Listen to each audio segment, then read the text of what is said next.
Welcome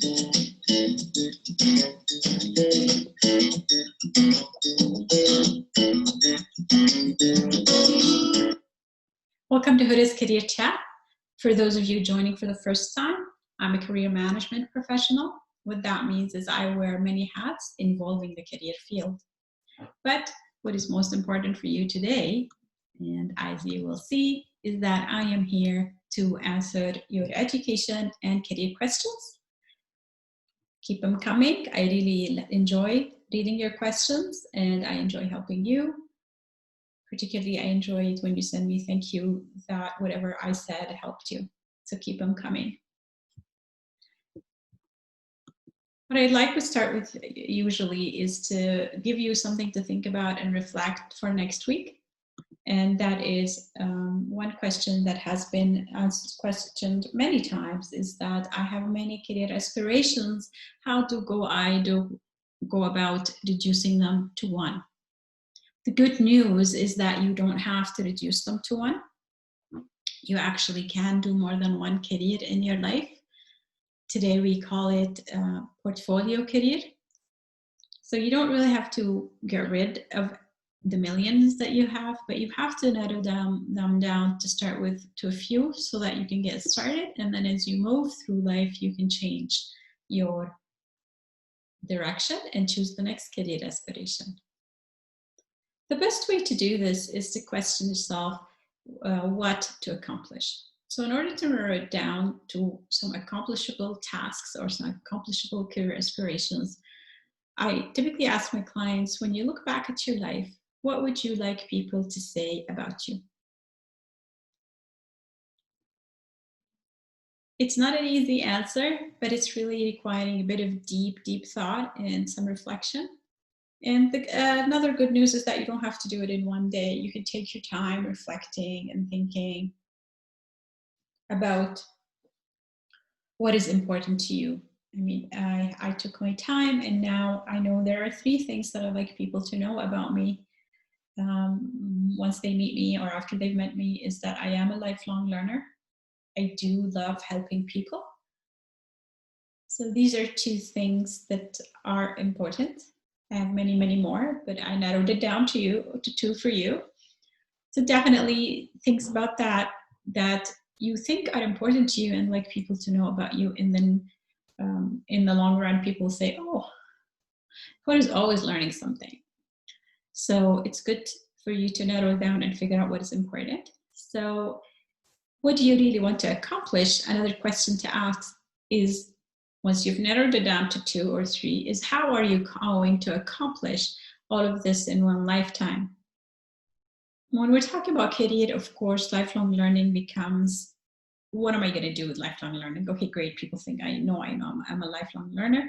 Well, because I like to learn, I like to educate people as well. So I took it upon myself is to teach others. But what did I want to teach them? So that again took some narrowing down, and now I teach about the importance of informing yourself about career management. And this is one of the reasons I do this chat, is to let people be encouraged to reflect on their careers and manage their careers for a life. Now, how will your dream affect these aspirations? Your dream will determine whether it's going to take you a lifetime to accomplish one goal, or is it a goal that you're going to do for the next day. And one example I always give is making it to the ice cream shop, is that today is Friday. I want to have ice cream today. That's my goal. By the time I finish the chat, I want to go buy some ice cream and have some ice cream. So when I think about it that way, I've already planned for it. So I'm going to finish the chat. I'm going to go. How am I going to make it there? I'm going to walk there. And so everything requires a plan. So when we are talking about careers, it's the same idea. What do you want to accomplish? I want to get rich by 30. I want to retire rich. All of these need to be written down and reflected upon. So once you figure out what you want to accomplish, whether it's 100 or it's just 1 or 1,000,000, you have to write it down. So write down your bucket full list of dreams or career aspirations, career goals, career journey. So write a list of what you want to accomplish. Once you write that list, you will start to envision it. You will see, okay, really important to me is to be known as a career educator, not just a career supporter, but really career educator. So what are the requirements for that? Well, I definitely wanted to get a degree in education. I definitely need to get certification in career counseling, career coaching. So it all depends on where you will be headed. But what is important for you to remember is that let creating your list be relaxed and casual. So you don't really want to rush it. And by that, I mean, you don't expect to write a bucket full list of dreams in one day. This could take some people a week, other people could take them a month, but it's also a list that's going to be revisited. So I put the ice cream trip on it. If I visit it next week, I've already done it. Do I want to keep doing it, or is that a done deal? That's how we revisit our bucket full list of dreams. That's how we can manage to really do and accomplish more than one career in a lifetime. And guess what? We might find a career so fulfilling that we may never go back to that list. But we have to start somewhere. And we have to start with the top dream. So we have to choose a top dream. So number one, what would be the one? And don't worry about it being the number one, because human beings now are living to be 80. Some people are starting careers at 60. So if you are young and you messed up because you've realized you've done this career for a couple of years and it's not for you, you can always switch and find another one. While it's not that easy, particularly if you need a certification or a certain education for it, you don't underestimate the skills you develop, but there's going to be a lot of hard work to switch to the next one. Definitely take your time to pick your top one.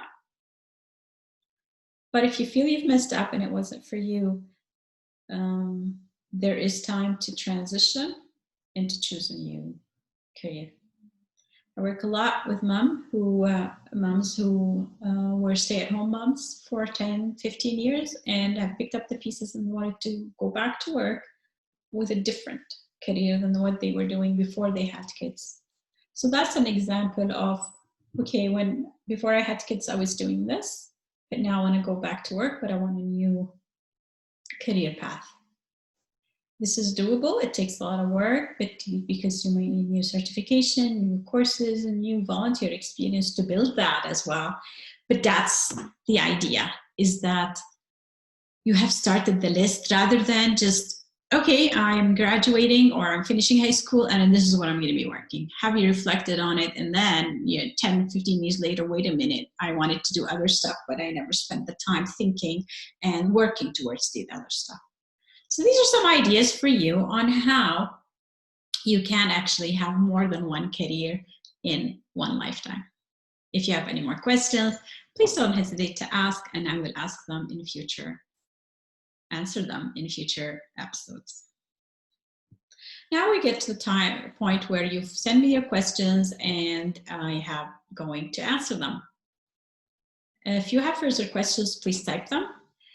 And remember, there are no right or wrong questions. And no question is too silly for you to contemplate and share, and no question is too silly for me to contemplate and respond to. Believe me, if you are thinking of it, someone else is going through it and are thinking of it, so you will be doing someone else a favor. My promise to you is that if I don't know the answer, and I've already done that with many of my clients, and you see that in the responses that I do in this career workshop, in this chat, that I will find a way to find answers for you. And one way that I found an answer to many of my clients who are saying, well, I've got like 5 or more career aspirations, how do I narrow it down, is I have written articles about it, but I have also created workshops.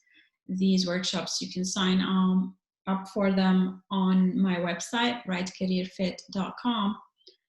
And this one is called A Million Careers in One Life. It's a 6-workshop series.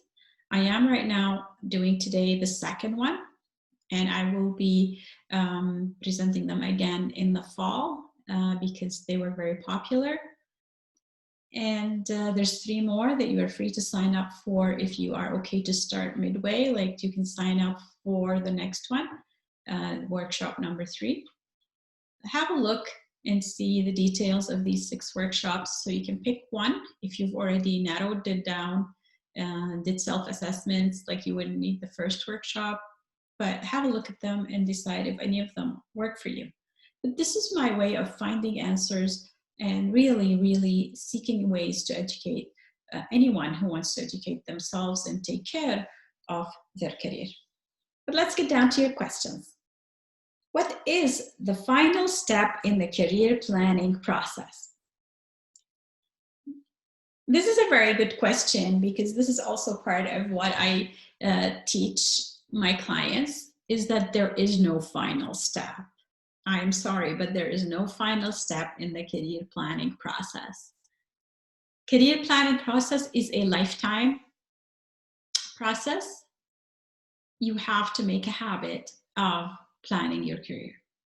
That's how I view it.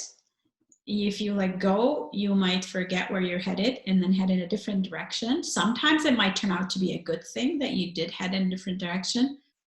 But if you really want to know where you're headed, you do have to plan your career for life. And I'll give you an example of how that works.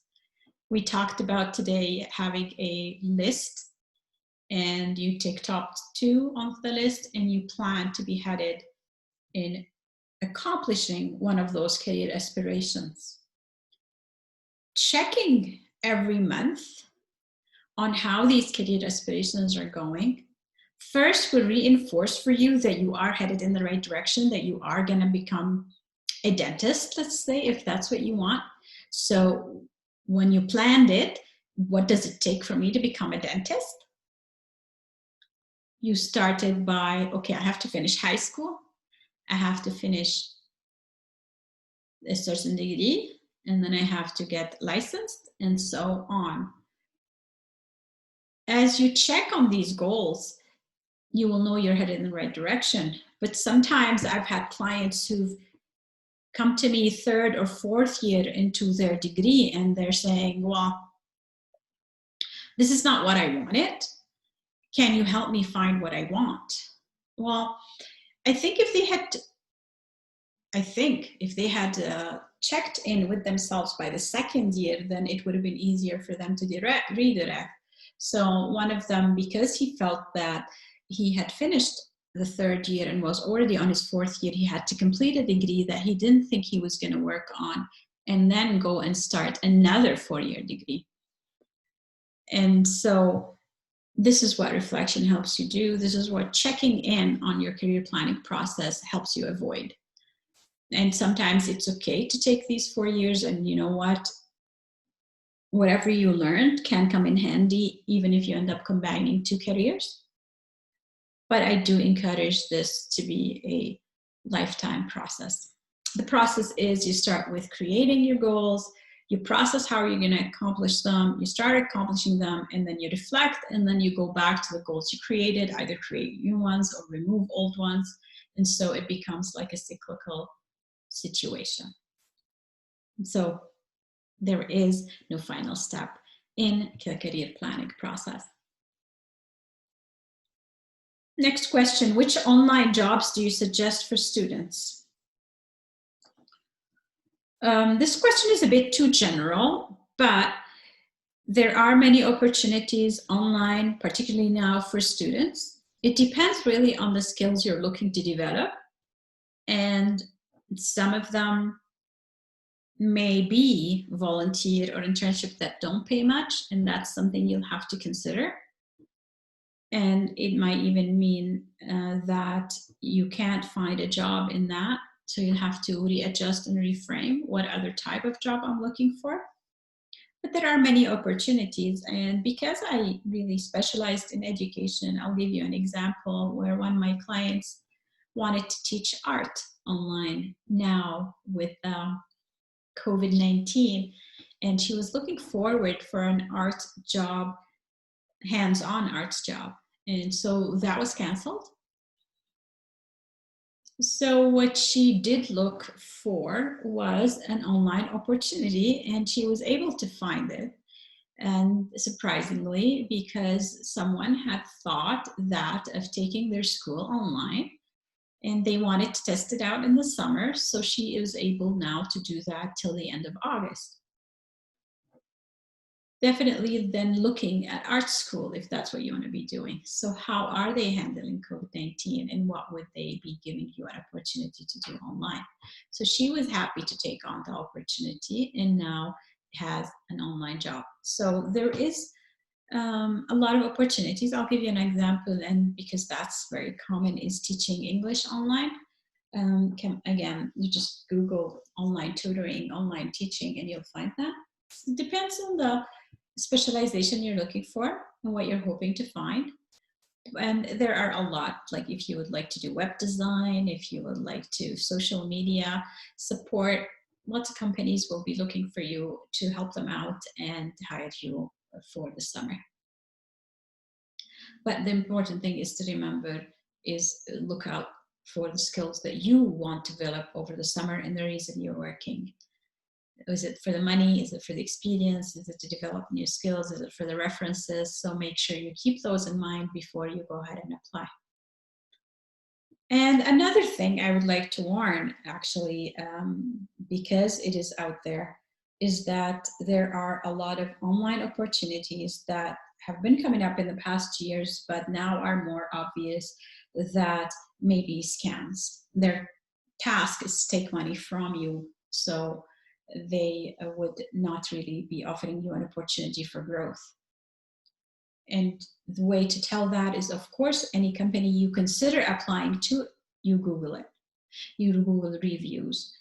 See what kind of reviews they have, what do people say about it, and it's usually out there for you to pinpoint, okay, this is a scam, it's not what I want to be looking for. And the number two thing to be aware is that these companies will also ask you for money upfront. So they will say, take a pay for a course and then we will help you find a job, or they will say you need to buy these equipment, or with an internship being a short period, and for you, because you're a student, you have to go back to school, I would say these may not be worth your time or worth investment, but I would really be skeptical of any website that tells you that you have to pay money up front before they help you. So that's something to keep in mind as you apply for online jobs. Moving on to the next question. What is the most important thing you would recommend to a recent college graduate? I think I've touched that a little bit on that with the earlier question, is before you go applying for a job, decide what you want. Try and look back as to why did you complete the degree you have just completed. And ideally, I would say start in the last year before you complete the degree to do this process of reflection. But if you've already graduated, it's not too late, because you are still going to be applying, and it is time to say, what kind of job do I want to be doing? What kind of skills do I want to be using and developing? And what kind of company do I want to be working for? So there's corporate companies, the huge companies, there's small businesses, there are startups, there's government jobs. These are all opportunities you need to figure out, or you may even want to work for yourself. So you need to figure out what you want to be doing before applying. When you reflect on these steps, you will have a better job experience and more opportunity to be excited about the job when you get it. You will come out more confident in your interviews, and you will be practicing and developing the skills you were hoping to develop by taking the degree you completed. All right, next question. I have 5 possible career paths in mind. How can I narrow them to 2 or 3? Again, it's all about the process of reflection that you can be doing. How can you narrow them down there are many ways to do that. Of course, you can do self-assessments and figure out what is important to you at this point in time. So self-assessment tests, I have a list compiled of tests that you can do for free. I've just went online and compiled them for my clients. So you just go to rightcareerfit.com and you go to the complimentary section. There's a list of questionnaires. My favorite is always the VIA Strengths Survey. It gives you your top qualities, your top characteristics is what they call them. And that could help you build on figuring out, are there any of the 5 that don't fit in that characteristics? And I'm not saying you would dump the 2 or 3 that you're saying, I'm going to narrow down to 2 or 3, but I would say put them on hold for now. So put them aside for now and then say, okay, these are the 2. And that's how you won't feel bad about putting them aside, because you're not really forgetting about them. They are still there for you to go back to one day. But there are other surveys you can take if you don't like the characteristics one. There's a personality one. So lots of resources for you to choose on my website, rightcareerfit.com. Once you get that self-assessment out of the way, then you say, okay, I came up with these top 2, but really now I know I don't want this one. So we'll talk about, let's say, becoming a dentist, opening an ice cream store, working in retail. So see, there's 3 opportunities that were left on your list. Let's say you look at them and you say, okay, becoming a dentist was not really that important. I can take it out now. And then you look at your personality or your characteristics and you say, well, that even does not fit there. So that's one way to do that. Also, I have a list of websites that give you job descriptions. One of my new favorites is one from the UK, and you will say it says .uk. It'll say UK in front of it. They really get into the gritty detail of the job requirements and the job description of every position you can think of. So go check it out, play around with it. Even if you don't live in the UK, it's a great website. Again, it's all for free.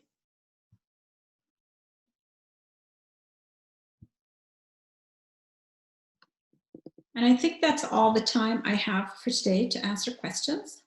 So we will move on to sharing my weekly reflection quotation.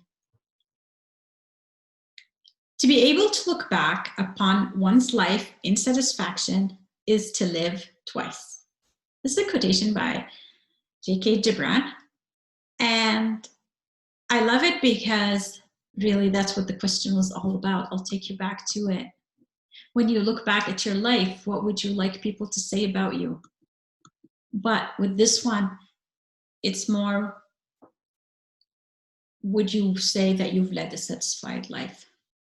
So that's another question to think about. When you look back at your life, what would let you say, wow, that was a wild ride. I had a lot of fun. It was worth it. So there's going to be challenges. There's going to be disappointments. There's going to be hard work. Resiliency will be tested. But you want to be satisfied. You want to be happy that you did what you did. And you want people to say about you what you think you want them to say about you. So that's something for you to think about until next week. Before I let you go, I really want to thank you for attending, for asking me questions and challenging me. And I want to remind you that you can connect with me on rightcareerfit.com. I'm also on LinkedIn, on Twitter, Instagram, WordPress, Pinterest, YouTube, SoundCloud, and most recently, Facebook. I've had a few of you join, so I really thank you for joining or following on Facebook. It is Right Career Fit is a page that was created just to keep you updated on the events I've created and any other documents I feel is worth sharing, as I hope to encourage you to educate yourself about career management. Until next week, please stay positive.